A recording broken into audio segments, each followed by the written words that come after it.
there, yarn lovers, it's Gary and I'm coming to you from my living room here in Vancouver, Canada. So welcome. Today is Friday, April the 16th, 2021, and this is video number 105. So it's been a whole week since I last podcasted, and a lot of this week has been waiting for an appropriate time to film because the construction workers outside the building have dug this huge hole in front of the building and they've exposed some pipes and they're putting pipes in. So I've been waiting, anticipating when they might be on a lunch break all week to film, and it seems like they're on shift work. So they're doing around the clock kind of like, I don't know, jackhammering and, you know, working hydraulic equipment and stuff. So let's see how far we can get. I'll bet, you know, I apologize if there are interruptions with some noises outside, but let's bear with it and see how far we can get. For the fibre friends returning, I want to say welcome back. Thank you for leaving all the comments that you've been leaving over the last couple of videos. I've read them all and I absolutely love all of the interactions and the congratulations on a few things that have been happening to this channel and to myself over the last couple of months. So really appreciate that, and you coming over here and spending time with me. I truly do appreciate all of the support and encouragement. And for those who are just landing on the channel for the very first time, I want to let you know a little bit about what the channel has been set up to do, and that's to explore my yarn journey. So that's knit, crochet. I dabble a little bit in hand dyeing of yarn, nothing on a huge scale. I just jump in the kitchen once in a while. And I also talk about acquisitions, where I buy my yarn from, some, you know, tools of the craft. If there are any sales, I'll flag them. But this particular video, I'm going to be talking about a journey that I made with a fibre friend, actually a long-time friend of mine. We went to a local yarn store, not in my city, but in a neighbouring community called White Rock. So a 45-minute drive outside of Vancouver. And we found it. It was an amazing little cute store called Penelope Fibre Arts. So that's the business card that I picked up from the store. And they're the details. I have not visited their website, so I can't give you too much information about what their services are in regards to shipping, whether they do international, whether they do Canada, and all that sort of, you know, fine detail stuff. But I can tell you about my experience when we traveled down there. And they are a very well equipped store with many different brands from different ranges. So more of the affordable economic brands. They have some well known to me and some unknowns to me of higher ends. And I picked up some things that I want to share with you. I will give you a little flash sneak of the goods that I purchased in my lovely ceramic bowl that I threw on the wheel. 2019, I threw this. It seems like forever ago since I was in the pottery studio. I think over 18 months now since the studio was shut down because of the current world situation. And I haven't heard anything about when it's going to reopen. We do have a penciled date to us as the volunteers who go in and help support the community centre. We're being told that 21st of April is a penciled in date on getting some significant training to orientate ourselves on what goes on with the new conditions and rules in opening a community centre. So haven't heard anything about postponing yet or what's going on there, but I'm crossing my fingers that it'll open soon. So getting back to the yarn,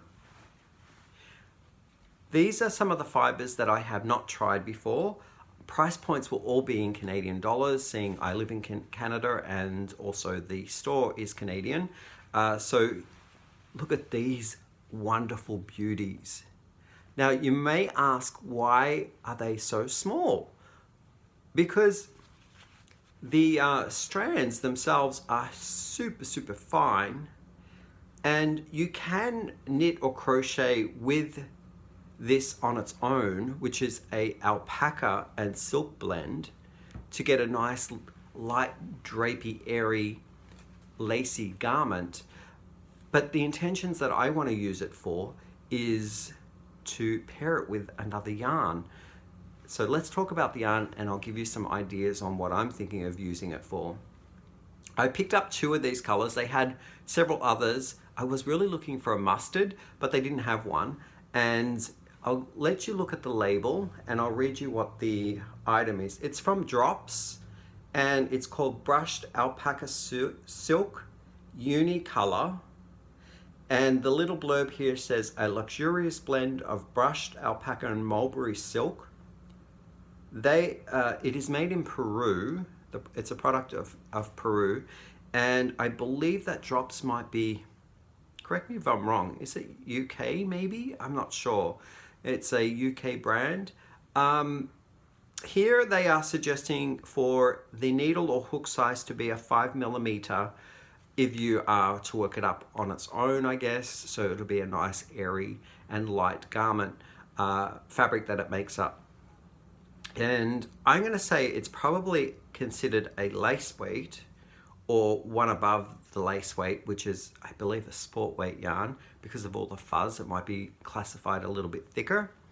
And 25 grams per ball, 140 meters per ball, and the breakdown content of the fibers are 77% alpaca, 23% silk. The colorway of this, it's like a brown gray color, is, I believe I read it as a number. Yeah, it was a number 3 for this one. And for this green colored one, it is number 11. So I really like those colors. Quite neutral. And I've bought some yarn as well to think about what I'm going to do. Maybe do some tests in some hats before I go ahead and purchase more of it if I want to make a larger garment. $5.50 per 25 gram ball.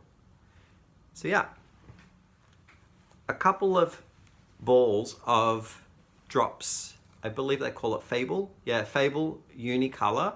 So I got 2 in the gray color and 2 in this kind of like a brown, it's like a brown color, like a reddish brown color. Very, very nice. I love them. They're really, really soft. And I'm thinking of, before I get going, I'll tell you a little bit about the details, right?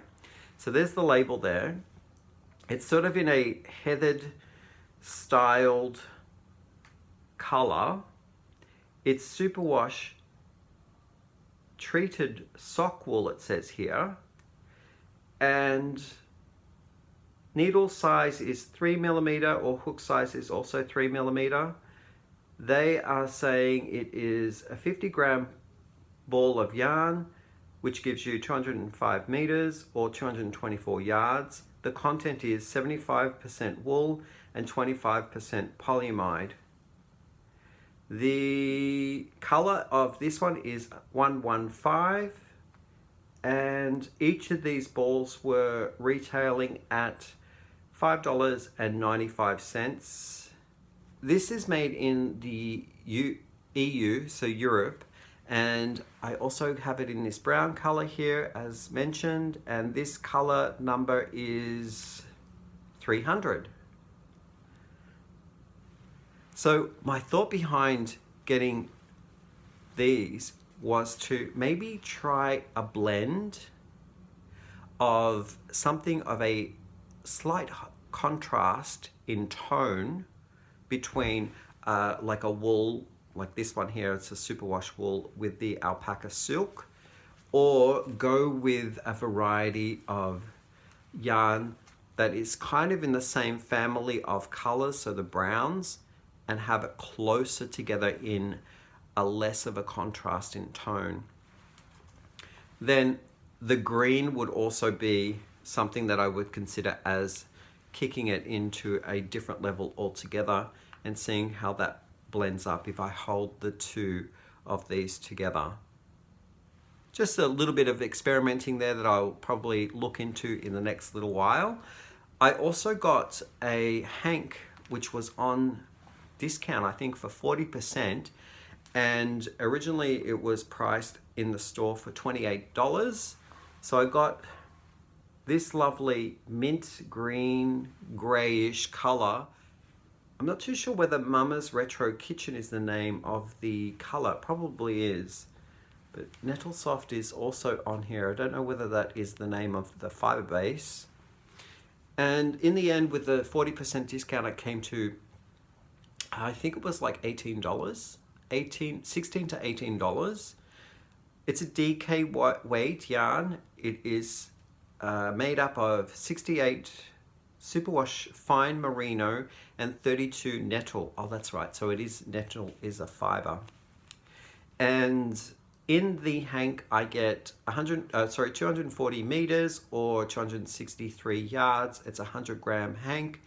And they are saying that the yarn is hand-dyed in Canada, made in Italy. I'm not too sure what that means. I guess the fiber base is an Italian made hank of yarn, and then they send it over to Canada and they hand dye it.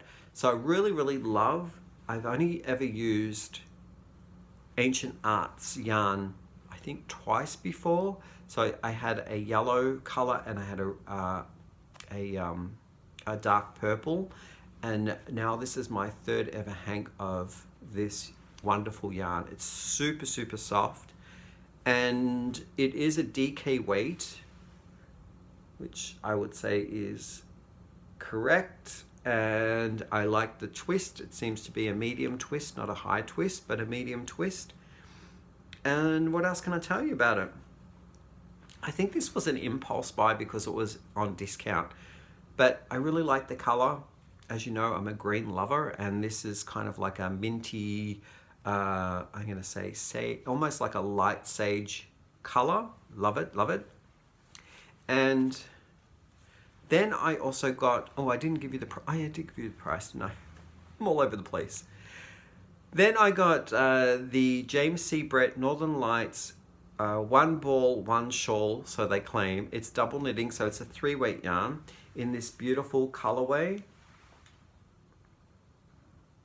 It's kind of a roving style yarn with a light twist, and it has bits of speckles on them that kind of come off quite easily from the yarn. So just bear in mind when you see the white fluffy specks that they do kind of like shed easily. In the ball you get 450 meters or 492 yards, 95% premium acrylic and 5% viscose, which is probably the specs. They say to hand wash in warm water and lay flat to dry.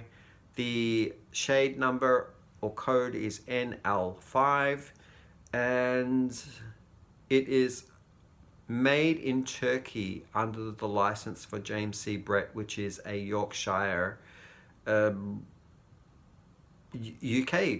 store, or brand I should say, UK brand. I absolutely love it. It's super, super soft, and I love all the colors in there. So they are inspired colors from the Northern Lights. I guess you get the Aurora Borealis happening on the label. I kind of see that in the colorways that they've chosen. I get more of a foresty feel, but yeah, that's just me. And I got 2 of them. So the price point on these in the local yarn store was $13.49 or for $13.50 per ball or per cake, and I absolutely love them. They're so squishy soft. Those colors are amazing. And for some people that saw on Instagram, they wanted to have a look at the yarn bowl. So this is what it was in. Look at those amazing colors. Again, kind of like the frosty minty colors, and the outside is kind of like more of a, I'm gonna say that that's more of a kind of emerald green, olive green. Absolutely love those. And the other favorite from the thumbnail that I stuck up on Instagram was this bowl here. Really, really like this peacock feathery type of glaze. The kiln gods were very, very kind to me in this firing because when you throw in your pots into a kiln, the fire sometimes, depending on where your pots are in a kiln arrangement, the results can be so different. And depending on humidity and all the intricacies of each of the firings, one time you might get this beautiful peacocky type of beading, I guess, with colors, and other times it will just be a flat piece of glaze work. So absolutely love those pots. I wanted to just share them with some of the people who said that they would love to see them on the video. So there you have it. I think we've covered everything that I wanted to catch you up on with the purchase that I made from my local yarn store. And if you're in the area of White Rock and you are looking out to see where you can get a good deal, sometimes they had very good sales, like the Ancient Arts yarn that I got was 40% off a hank of yarn. Then go check it out. It'll be great for you to add to your list of places where you can find some amazing resources. And with that, I will bid all of you a farewell, and I will be jumping in here real soon to do a regular podcast as well, following this one here. So I'm not sure when I'm going to post that, maybe in a couple of more days. But enjoy your weekend, and whenever you are watching this, I hope you're having a great day or evening, and I'll catch you up in the next podcast. Bye for now.